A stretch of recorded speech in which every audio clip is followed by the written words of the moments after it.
Update 3. My husband's best friend lied about being in an open marriage and my husband supported him.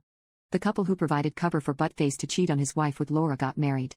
The bride-to-be and I had talked several times, and were friendly but not close, mainly because I was distancing from her as she became closer to Lauren, but everyone was looking forward to the wedding. The wedding finally happened, and it was beautiful. Buttface and Buttface's wife were there, along with their 3 children. I relaxed a bit because I assumed the cheating drama wasn't going to visit the wedding. I had been anxious, but apparently the married folk were doing well, so no cheating drama, but I was wrong.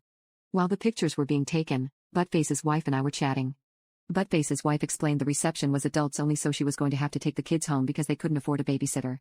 We both looked around at the other young children who were still at the church, but assumed they weren't going to be at the reception. Buttface's wife and Buttface had discussed the fact he was going to be staying at the reception because of his close relationship with the groom.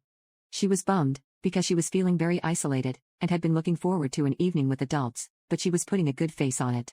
Money was tight after all, especially with the husband in the bridal party. I got a very sick feeling in the pit of my stomach. They wouldn't, would they? Oh yes. They did. The reception began. Buttface's wife took their kids home, and Lauren stepped in as Buttface's date. I will never forget looking over and seeing Lauren sitting on Buttface's lap at the reception and literally making out during reception.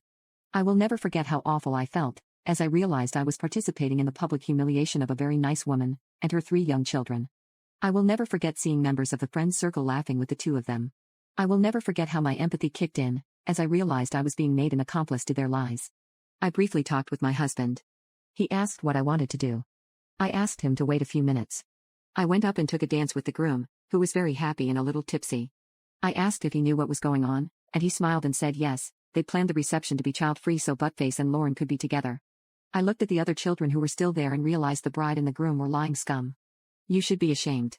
You 2 have created some bad karma, I told him, and then I walked off the dance floor. I walked up to the bride, told her congratulations, and I hoped she was comfortable with the karma she was creating.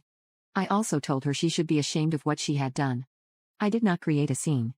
I spoke quietly but firmly. What they had done was wrong. We left. The saddest part was I knew Buttface's wife considered these people friends. She had welcomed most of them into her home for almost 10 years when this wedding occurred. Her sons called several of them uncle, and yet the members of the friend circle had looked at her with barely concealed scorn and pity while laughing with the woman her husband was cheating on her with at a wedding reception, while she took their children home because she respected the bride and the groom's child-free reception request, all while they were plotting a special evening for Buttface and Lauren.